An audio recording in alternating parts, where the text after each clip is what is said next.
I'm 83 years old, and I want to tell you something I don't say lightly. I used to think happiness was a personality trait, something you either had or you didn't. I used to look at certain older women, calm ones, steady ones, and assume they were just built differently.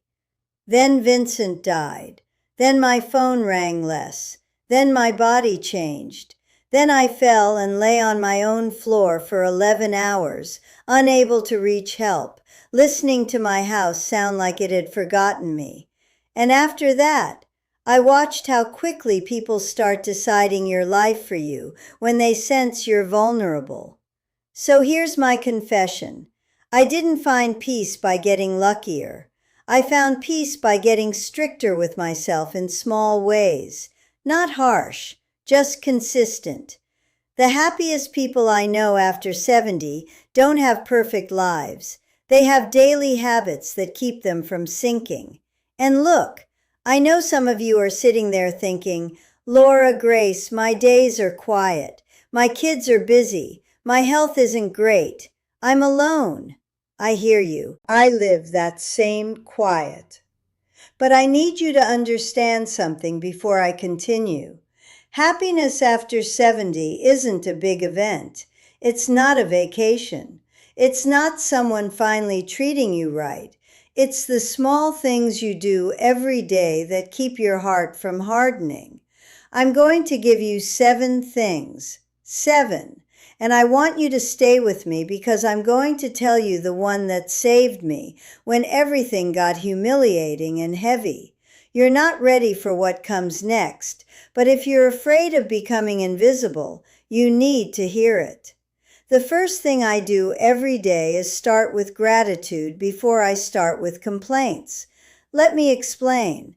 When I wake up, my first thought could easily be, my hip hurts, or another day alone, or I wonder if anyone will call. That's where the mind goes if you let it.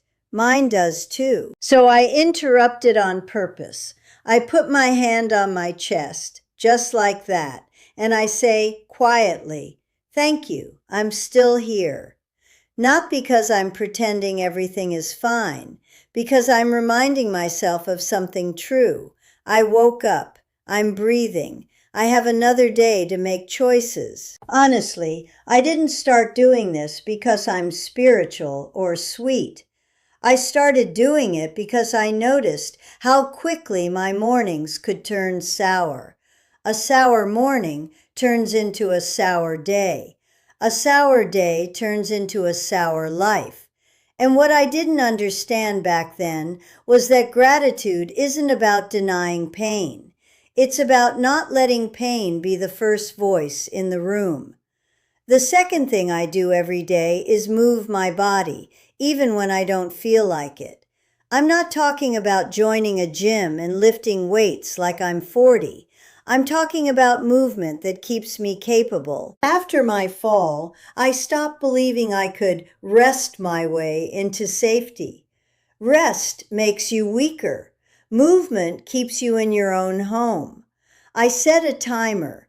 Every hour I stand. I walk to the kitchen. I refill my water. I do a few steps in place. I hold the counter and lift my heels. Small things. Pay attention to this detail because it's going to matter later. I don't get up quickly anymore. I sit on the edge of the bed first. I plant my feet. I stand slowly. I learned that the hard way. And look, some days I'm stiff. Some days my back complains. But I move anyway, gently, because I'm not exercising to look good. I'm exercising so I can get off the floor if I ever end up there again. The third thing I do every day is get sunlight and fresh air, even if it's only 10 minutes. This sounds simple, almost silly, until you've spent too many days inside your own thoughts. When Vincent died, I stayed indoors too much. Partly grief, partly fear, partly habit. I'd keep the curtains half closed. I'd sit with the television on and call it company. I didn't realize my world was shrinking until it felt too small to breathe in. So now I make myself step outside, or at least sit by the brightest window in the house. I sit. I feel the warmth if there is any. I watch whatever is happening. Birds, cars, clouds, a neighbor walking a dog. You know what surprised me the most? My mind quiets down when my eyes have something real to look at. The outside world reminds me I'm still part of life, not just a leftover. The fourth thing I do every day is create at least one moment of real connection. Here's the thing. I live alone. I'm not ashamed of it. I fought to live alone, actually, but I refuse to become isolated. There's a difference. Connection doesn't have to be a long visit. It can be a 10-minute call, a chat with my neighbor Helen while we both check the mail, a quick conversation with the cashier where I look her in the eye and say, "How's your day going?" like she's a person and not a machine. I used to wait for people to reach out to me. Honestly, that waiting made me resentful. It made me feel forgotten. And what I didn't understand back then was that waiting is still a choice. It's just a powerless one. Now I reach out first more often. Not in a needy way, in a human way. I was thinking about you.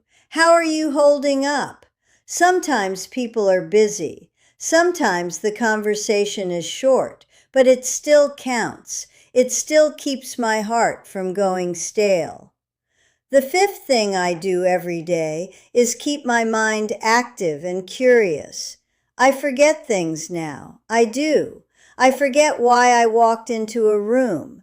I forget names that used to be easy. I forget what day it is if I don't check.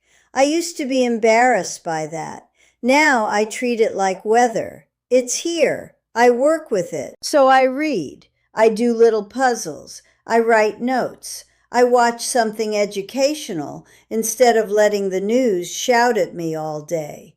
I ask Claire to show me how to do something on my phone without pretending I already know. And look, being a beginner at 83 is humbling, but humility is better than stagnation. I didn't know it at the time, but staying curious is one of the strongest forms of independence there is. The sixth thing I do every day is eat at least one meal with peace. This one surprised me. After Vincent died, meals became a problem. Cooking for one felt pointless. I'd snack. I'd eat standing up.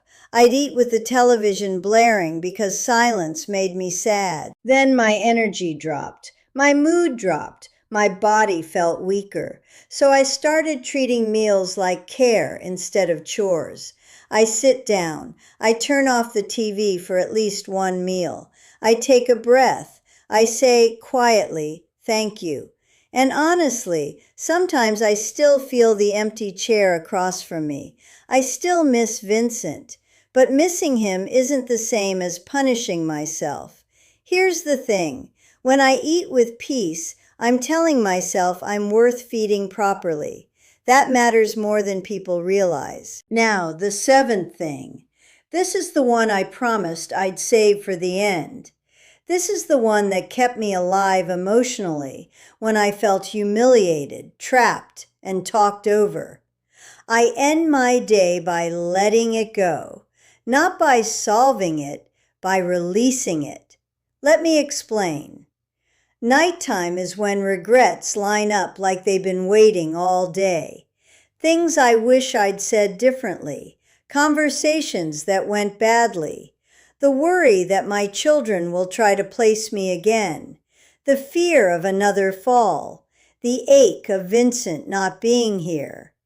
If I let my mind run loose at night, it will chew me up. And then I won't sleep. And then tomorrow will be worse. That's how spirals start. So before I turn off the light, I sit on the edge of my bed and I ask myself one question. What am I holding right now that I can't fix tonight? Then I name it. I don't pretend it isn't there. I say, I'm worried about my health. I'm hurt by what David said. I miss Vincent. I'm scared. And then I say out loud, I'm letting this day go. I've done enough. I deserve to rest. Some nights, I add, I forgive myself, because honestly, I've needed that. I've made mistakes. I've said things I regret.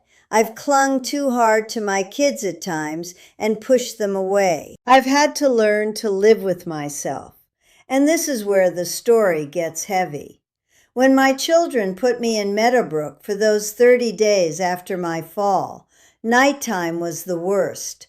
I'd lie there and hear the hallway noise and think, is this it? Is this where my life ends?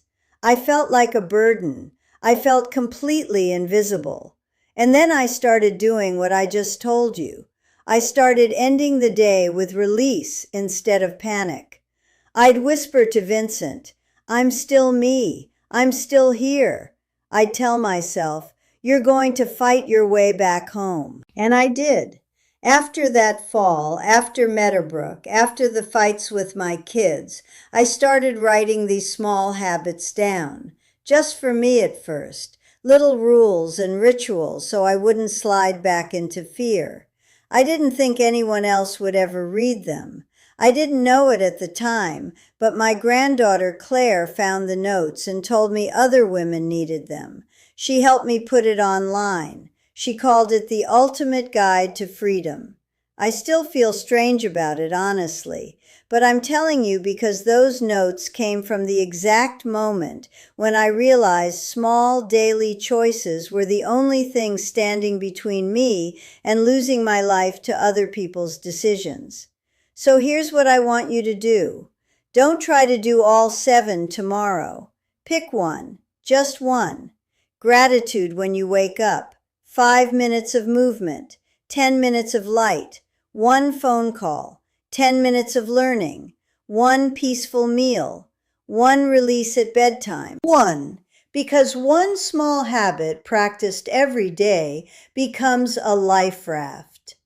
Now I'm going to end with something that's hard for me to admit, but I promised you the truth.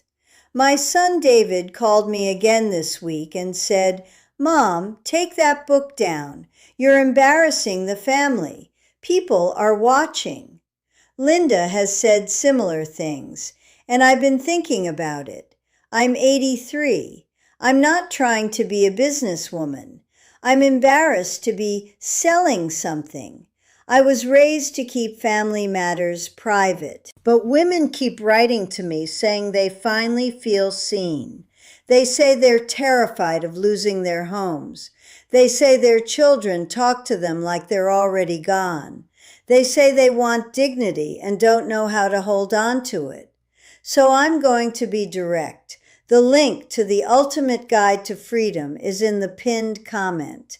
I might take it down soon because I'm losing my nerve and because my son keeps pressing me. So if something I said today reached you, click it now. Don't wait. And if you felt understood here, leave a like. It tells me to keep showing up at this table, even when my family would rather I didn't. I read every comment you leave, every single one. Tell me which one of the 7 you're going to try first. I'm here. Subscribe if you want to keep talking. Every week I sit here and I tell you the truth, because quiet happiness after 70 isn't luck. It's practice, and we deserve it.